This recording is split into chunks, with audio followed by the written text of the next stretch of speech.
오늘 본문에서는 다윗의 평생을 자신의 원수이자 두려움의 대상이었던 사울 왕이라는 두려움과의 싸움을 완전히 정리하기 위해서 이스라엘의 철천지 원수인 이 블레셋이라는 땅으로 피신하는 다윗의 모습을 볼 수 있습니다. 그는 이제 더 이상 사울 왕의 무차별한 공격을, 또 이젠 더 이상 사울 왕이라는 두려움을 겪지 않아도 되겠지라는 이런 마음에 그는 자신의 나라 이스라엘을 떠나서 블레셋이라는 곳으로 피신하게 되는 것입니다. 그런데 오늘 이 성경에서는 이러한 다윗의 행동을 이상하게 여깁니다. 성경은 무엇을 보고 다윗의 행동을 이상하게 여긴 것일까? 다윗이 이스라엘 떠나 블레셋으로 간 사건을 그저 이상하게 여긴 것일까? 아니면 이 사울 왕을 피해 도망간 그 자체를 이상히 여긴 것일까? 우리는 한번 오늘 본문을 보면서 이러한 질문을 해볼 필요가 있습니다. 그런데 우리가 성경을 볼 때 아주 중요한 관점이 있다면 바로 하나님의 관점입니다. 하나님은 어떻게 이것을 보셨을까? 하나님의 관점에서 본 오늘 본문은 그가 사울 왕을 피해 이 원수의 나라인 블레셋으로 향한 것, 또 사울 왕을 피해 달아난 것 자체를 놓고 성경은 하나님은 그 다윗의 선택을 이상하게 여긴 것으로 보진 않습니다. 먼저 하나님은 그럼 무엇을 가지고 다윗의 이 모습을 이상하게 여겼던 것일까를 생각할 때 바로 하나님의 관점이 무엇인가, 이것을 먼저 우리는 고민해 볼 필요가 있습니다. 그러면 하나님은 어떤 분일까요? 하나님은 바로 사무엘상 16장 7절에 이렇게 이야기합니다. 하나님은 어떤 분인가? 여호와께서 사무엘에게 이르시되 그의 용모와 키를 보지 말라. 내가 이미 그를 버려노라. 내가 보는 것은 사람과 같지 아니하니 사람은 외모를 보거니와 나 여호와는 중심을 보느니라 하시니라. 우리 하나님은 여러분 사람을 외모로 그 사람을 판단하시는 분이 아니십니다. 우리 하나님은 그 사람의 외모보다 그 중심을 보시며 그 사람의 마음과 생각을 판단하시는 분이십니다. 고로 하나님은 오늘 다윗의 이 행동에 집중한 것이 아니라 바로 그 중심, 오늘 이 행동을 이끌어낸 그의 마음과 또 그의 생각을 들여다보았다는 겁니다. 여러분, 중심은 또 다른 말로 우리의 동기라고 볼 수 있습니다. 어떤 행동을 이끌어낼 수 있는 동기, 하나님은 우리의 동기를 먼저 살피세요. 이 마음에 일어나는 또 이 생각에서 일어나는 그 동기. 오늘 본문 1절을 한번 같이 보시면 다윗의 모습이 나타납니다. 하나님이 다윗의 마음과 생각을 기뻐하지 않았다는 것을 알 수 있습니다. 그가 왜 블레셋으로 가려고 했을까? 바로 이런 겁니다. 하나님이 지금까지 다윗을 이렇게 저렇게 정말 주님 이 사울의 손에서 지켜주셨는데 때로는 어떻습니까? 역전도 시키십니다. 사울의 입장과 다윗의 입장을 하나님이 완전히 바꿔버릴 때도 있다는 것이죠. 그럼에도 불구하고 다윗의 마음에는 여전히 하나님보다 사울을 더 두려워하고 있다는 거예요. 다윗은 여전히 하나님보다 지금까지 자신의 삶을 인도하셨던 하나님보다 사울을 더 두려워하고 사울의 그 공격과 사울의 압박과 사울의 압제가 더 무서웠던 거예요. 그랬던 그 마음을 하나님이 캐치하셨다는 겁니다. 여러분, 우리의 믿음의 방해 요소 중에 가장 강력한 것이 하나 있다면 그것이 뭐냐? 바로 두려움입니다. 믿음을 방해하는 것 중에 가장 큰 강력하게 우리에게 오는 것이 바로 두려움이라는 것이죠. 하나님이 아닌 이 세상의 무언가를 우리가 두려워할 때 우리는 어떻게 되냐? 바로 우리는 믿음 안에서 굉장히 약해져 버립니다. 그래서 이 두려움은 우리로 하여금 하나님의 뜻과 반대되는 반응을 하게 할 때가 있습니다. 또 이 두려움은 우리로 하여금 하나님의 길과 반대되는 길로 우리를 안내할 때가 있다는 것이죠. 오늘 다윗은 사울이라는 이 두려움을 하나님보다 더 크게 자신의 마음에 자리 잡고 있었음을 알게 합니다. 사울을 포함하여 어떤 문제가 생겨도 다윗이 평소에 잘하던 일, 오늘 본문에서는 이 일을 하지 않습니다. 굉장히 잘했던 일이 있습니다. 무엇이냐? 바로 하나님께 묻고 또 묻고 또 묻고, 하나님 어떻게 해야 됩니까? 하나님 이 문제는 어떻게 또 풀어가야 됩니까? 하나님 이 고난과 지금 이런 어려운 속에 제가 지금 공경에 처했는데 하나님 제 삶을 하나님께 맡기오니 저의 삶을 돌파구를 좀 보여주십시오. 제 삶을 구원해 주십시오. 이렇게 주님께 물었던 이 일을 오늘 본문에서는 자신의 마음에 먹은 생각으로, 오늘 이 두려움 때문에 마음에 먹은 생각으로 자신의 유익된 일을 선택합니다. 하나님이 배제된 것이죠. 우리의 삶을 돌아보면 우리 또한 다윗과 다르지 않음을 알 수 있습니다. 내 안에 두려움과 또 오늘 내 삶의 유익을 위하여 우리는 마음에서 먹은 생각들을 하나님께 묻지 않고 자신의 두려움으로 말미암은 걱정과 염려를 덜어내기 위해서 얼마나 많이 이 플랜을 펼쳐나가는지, 나의 플랜을 펼쳐나가는지 모릅니다. 더불어 하나님께 묻지 않고 이렇게 마음에서 먹은 선택들이 분명 내 믿음을 얼마나 비틀거리게 만들고 또 얼마나 내 믿음을 약하게 만드는지도 잘 알고 있습니다.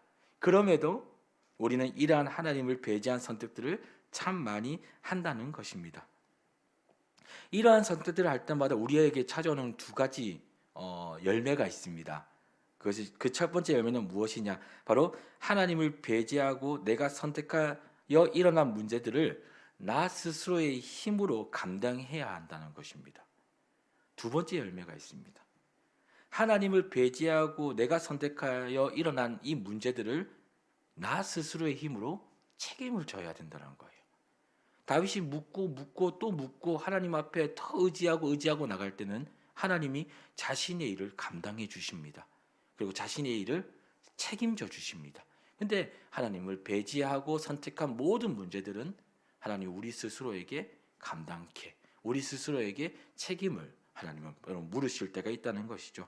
오늘 다윗은 하나님을 배제한 이 선택으로 인해 자신에게 닥치는 모든 문제들을 하나하나 자신 스스로의 힘으로 풀어가고 있는 모습을 오늘 본문에서는 보여주고 있습니다. 그는 타국에서 자신을 비롯하여 자신과 함께한 사람들과 살아내기 위해 블레셋 아기스 왕의 신하로 들어갑니다. 수하로 들어가는 것이죠. 그리고 블레셋의 사글락이라는 성읍을 받은 이후에 그의 사람들과 그술 사람, 기르스 사람, 아말렉 사람들을 침노합니다. 공격합니다. 그리고 그곳에 거주했던 남녀 모든 사람을 다 죽이고 양과 소와 나귀와 낙타와 의복을 아기스 왕에게 공물로 바치죠. 또 다윗은 수많은 전리품을 가지고 아기스 왕에게 나아가 뭐라 합니까? 여러분 진실을 말하지 않아요. 거짓말을 해야 합니다. 왜요? 구절을 보면은 이 아기스 왕에게 제일 처음 이 전리품을 드리면서 좀 멋있는 말을 해야 되는데도 불구하고 뭔가 좀 참된 말을 하여 다윗의 명예, 다윗의 모습과 평소의 모습과 같이 그의 삶에서 좀 진실함이 나타나야 됨에도 불구하고 그는 오늘 다 이 아기스 왕에게 섰을 때 그는 첫 번째 거짓말을 하게 되죠. 구절에 보면 이렇게 얘기합니다. 아기스가 이르되 너희가 오늘 누구를 침노하였느냐라고 얘기해요. 다윗이 이르되 유다 네겝과 여리무엘 사람 네겝과 겐 사람의 네겝이니이다 하였더라. 왜 다윗은 아기스 왕에게 거짓말을 해야 했을까? 그 이유는 아주 여러분 간단합니다. 그 이유는 블레셋으로 오기 전에는 사울이 자신의 두려움이었어요. 이 블레셋으로 넘어오기 전에는 사울의 두려움은 이 다윗의 두려움은 사울이었습니다. 그런데 오늘 이 블레셋 왕 아기스 왕 앞에 선 다윗은 오늘 그의 두려움이 아기스 왕으로 바뀌었다는 사실을 알게 돼요. 이전에 자신이 사울을 두려워해서 피했던 이 순간 그 피했던 자리에서 다시 자신을 돌아보니 내가 두려워하고 있는 것이 또 그곳에서 존재하고 있었다는 겁니다. 우리는 매 순간 이 두려움과의 싸움을 하고 있습니다. 하지만 여러분 이 두려움이 주는 걱정과 염려로 인해서 하나님을 배제한 선택들을 할 때마다 깨닫게 되는 것이 있다면 또 다른 두려움이 나를 찾아온다는 거예요. 또 다른 걱정과 염려가 나를 변함없이 찾아온다는 것입니다. 다윗은 오늘 본문에서 보여준 사건으로 인해서 한 가지를 깨달았을 것입니다. 그것은 바로 하나님과 함께하는 것만큼 큰 복이 없구나. 그것은 또한 하나님이 허락하신 길만큼 안전한 길은 없구나.